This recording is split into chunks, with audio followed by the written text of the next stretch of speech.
बोलिए महापुरुष अच्युतानंद जी की शुद्धि जनी ज्ञानी गुणी मंडली आज अध्याय आलोचना को आपण मानक स्वागत जनाऊँ। आज मालिका वचन आलोचन आम आलोचना करने जाऊे महाघोर कली मालिका हरिदासंगर छतिया बटरे शून्य समाधि नहीं संत महात्मा महापुरुष हरिदासंगर महाघोर कली मालिका कौन एथरे से लिखिदे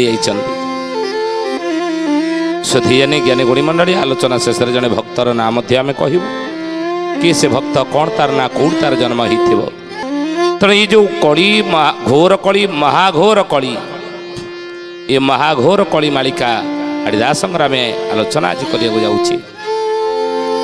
कहले एथो अनंतरे जने शुण दिव्य रस महाघोर कली आसी होइला प्रकाश बेड़ो बेड़ हे आसी घोटिलाणी कली काल हे बेड़ो बेड़ हे आसी घोटिलाणी कली काल हे।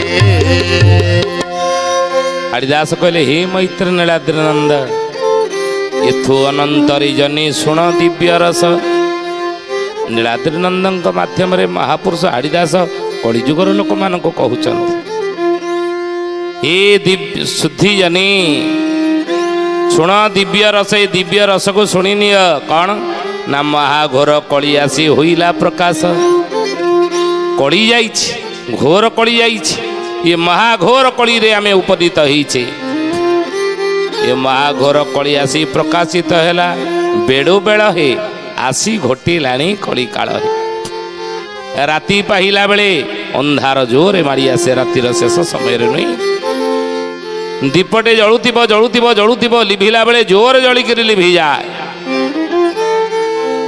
लोकटी श्वास प्रश्वास नेला बेले मला बेले कौन हुई श्वास प्रश्वास जोर चली तेणु आज महाघोर कलीर अंतिम समय रे यदि संसार रे सबू आज सबू घोर जोर होले भाविया ये महाघोर कलीर अंतिम चरण बा अंतिम समय कहले देवा देवी माने आसी गोपने रहिले देवा देवी माने आसी गोपने रहिले देह छाड़ी देह रे पाषाण होइले देह छाड़ी देह रे पाषाण होइले सुज्ञ जने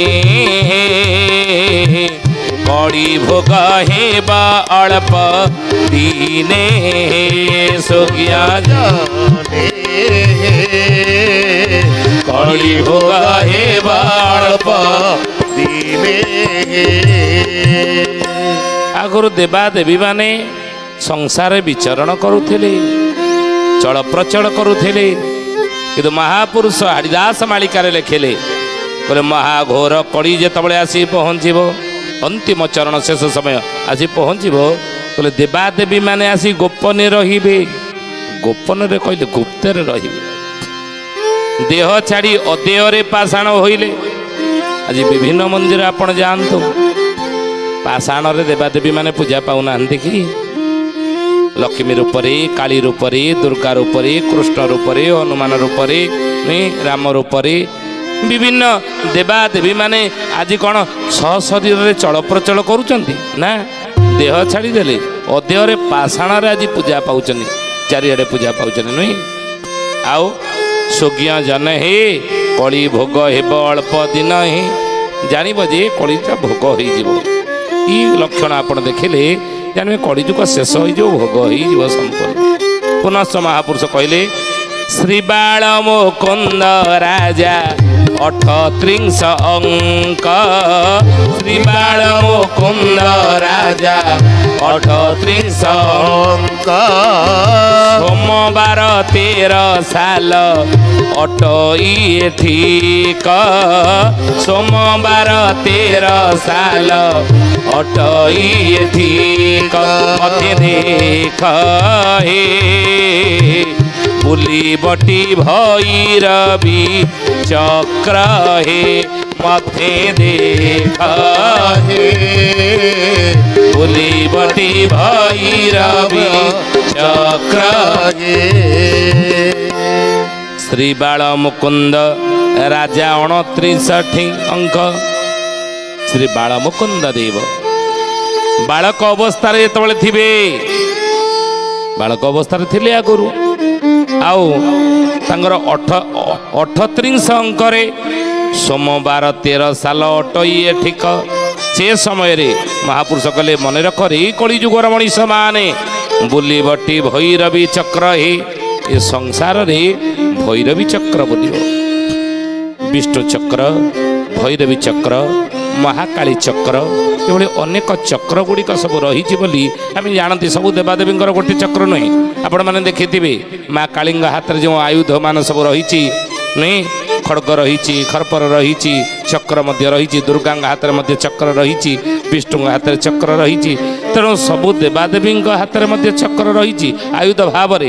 ଆଉ ସମସ୍ତଙ୍କ ଚକ୍ର ଏକ ନୁହଁ, ଏକ ନୁହଁ ବୋଲି ମହାପୁରୁଷ ଅଚ୍ୟୁତାନନ୍ଦ ଜି କି जय ଗୁଣି ମଣ୍ଡଳୀ। ଆମେ ଆଲୋଚନା କରୁଥିଲେ ବିଷୟ କ'ଣ ନା ମହାପୁରୁଷ ହରିଦାସଙ୍କର ମହାଘୋର କଳି ବାଳିକା ରେ କ'ଣ କହିଛନ୍ତି ସେ ବିଷୟ ଆମେ ଆଲୋଚନା କରୁଛେ। କହିଲେ ବାବୁରେ ଏ ସମସ୍ତଙ୍କ ଚକ୍ରର ନାଁ ମଧ୍ୟ ଏକ ନୁହଁ, ଏକ ନୁହଁ। ଭଗବାନ ବିଷ୍ଣୁଙ୍କ ଚକ୍ରର ନାମ କ'ଣ? ସୁଦର୍ଶନ ଚକ୍ର ନୁହେଁ? ସେଇଭଳି ଭୈରବୀ ଚକ୍ର ମଧ୍ୟ ରହିଛି, ମହାକାଳୀ ଚକ୍ର ମଧ୍ୟ ରହିଛନ୍ତି ନୁହେଁ? ଏଭଳି ଅନେକ ଯେଉଁ ଦେବାଦେବୀଙ୍କର ଅନେକ ଚକ୍ର ରହିଛି, ଅନେକ ଚକ୍ରର ନାଁ ମଧ୍ୟ ରହିଛି। ତେଣୁ ସେଇଥିପାଇଁ ମହାପୁରୁଷ ହରିଦାସ କହିଲେ ଯେ ଶ୍ରୀ ବାଳ ମୁକୁନ୍ଦ ରାଜା 38 ଅଙ୍କ, ସୋମବାର 13 ସାଲ ଅଟଇ ଠିକ, ମଧ୍ୟ ଦେଖ ହେ ବୁଲିବଟି ଭୈରବୀ ଚକ୍ର ଯେ, ଏ ସଂସାରରେ ଭୈରବୀ ଚକ୍ର ବୁଲିବ। ଅର୍ଥାତ୍ ସେହି ସମୟରୁ ରୋଗ ବ୍ୟାଧି ସଂସାର ଜୋରେ ବ୍ୟାପିବ। ଭୈରବୀ ଚକ୍ର ଯଦି ବୁଲେ ସଂସାରରେ ତାର ଲକ୍ଷଣ କ'ଣ? ମନେ ରଖନ୍ତୁ, ମାଳିକା ବଚନ ଆମେ କହୁଛେ, ତାର ଲକ୍ଷଣ ହେଲା ସଂସାରରେ ରୋଗ ବ୍ୟାଧି ଜୋରେ ମାଡ଼ିଯିବ, ଜୋରେ ରୋଗ ବ୍ୟାଧି ହେବ। ଘରେ ଘରେ ରୋଗ ଡାକ୍ତରଖାନା ଖୋଲିବ, ଘରେ ଘରେ ଡାକ୍ତରଖାନା ଖୋଲିବ। ଯାହା ଘରକୁ ଆପଣ ଯିବେ ମେଡ଼ିସିନ ତା ଘରେ ଦେଖିବାକୁ ପାଇବେ। ଆଉ କ'ଣ ଜିନିଷ ଥାଉ ବା ନଥାଉ, ଆଉ କେଉଁ ଜିନିଷର ଅଭାବ ହେଇପାରେ, କେଉଁ ଜିନିଷ ଥାଇପାରେ ନଥାଇପାରେ, ସମସ୍ତଙ୍କ ଘରେ ସବୁ ଜିନିଷ, କିନ୍ତୁ ସମସ୍ତଙ୍କ ଘରେ ମେଡ଼ିସିନ ବାଧ୍ୟତାମୂଳକ ଭାବରେ ଥିବ ବୋଲି ଅଚ୍ୟୁତାନନ୍ଦ କରେ। ସେଇଥିପାଇଁ ଘରେ ଘରେ ଡାକ୍ତରଖାନା ଖୋଲିବ ଭୈରବୀ ଚକ୍ର ବୋଲିଲେ। ପୁନଶ୍ଚ ମହାପୁରୁଷ କହିଲେ ମିଥୁନ କଙ୍କଡ଼ା ମାସେ ବରଷା ନହିବ, मिथुन कंकड़ा मासे बरसा नहिब, ଜଳବାୟୁ ପ୍ରବଳରେ ଲବଣ ଆସିବ, ଜଳବାୟୁ प्रबल रे लवण आसीब, ଜୀବ ମାଡ଼ି ହେ ଘୋଟି ଯିବ ଅକାଳକୁ ଘୋଡ଼ି ହେ, ଜୀବ ମାଡ଼ି हे ଘୋଟି ଯିବ ଅକାଳକୁ ଘୋଡ଼ି। जे ମହାପୁରୁଷ ଲେଖିଲେ ମିଥୁନ କଙ୍କଡ଼ା ମାସେ ବରଷା ନହିବ। ଆଗକୁ ଆପଣ ଦେଖିବେ ତା ମାନେ କ'ଣ? ଲେଖିଲେ ମିଥୁନ କଙ୍କଡ଼ା ମାସେ ବର୍ଷା ନହିବା ମାନେ କ'ଣ? ମିଥୁନ ମାସ କଙ୍କଡ଼ା ମାସରେ ବର୍ଷା ହେବନି। କହିଲେ ଏଇ ମାସ କ'ଣ ଅଛି? ବୈଶାଖ ଜ୍ୟେଷ୍ଠ ଆଷାଢ଼ ଶ୍ରାବଣ ଭାଦ୍ରବ ଆଶ୍ୱିନ କାର୍ତ୍ତିକ ମାର୍ଗଶିର ପୌଷ ମାଘ ଫାଲ୍ଗୁଣ ଚୈତ୍ର, ଏଇ 12ଟା ମାସ। କାହିଁ ଏଥର ମିଥୁନ ମାସ କଙ୍କଡ଼ା ମାସ ଲେଖା ହେଇନି? ବୁଝିବେ ମାଳିକା ଇଏ, ତାକୁ ଆପଣ ବୁଝିବେ। ମିଥୁନ ମାସ କହିଲେ କ'ଣ? ମେଷ ବୃଷ ମିଥୁନ, ବୈଶାଖ ଜ୍ୟେଷ୍ଠ ଆଷାଢ଼ ମାନେ ଆଷାଢ଼ ମାସ। କଙ୍କଡ଼ା ମାସ କହିଲେ କର୍କଟ ମାସ କୋଉଟା? ଶ୍ରାବଣ ମାସ। ତେଣୁ ଆଷାଢ଼ ଶ୍ରାବଣ ମାସେ ବର୍ଷା ନହିବ ନ ଲେଖିକି ହରିଦାସ ମହାପୁରୁଷ ଲେଖିଲେ ଟିକେ ବଙ୍କେଇକିରି, ତ ଟିକେ ଥାରେ ଲେଖିଲେ କ'ଣ? ଇଏ ତ ତାଙ୍କ ଚାତୁରୀ ନା, କବି ପଣିଆର ବା ସାଧକ ପଣିଆର ହେଉଛି ଚାତୁରୀ। କ'ଣ କହିଲେ?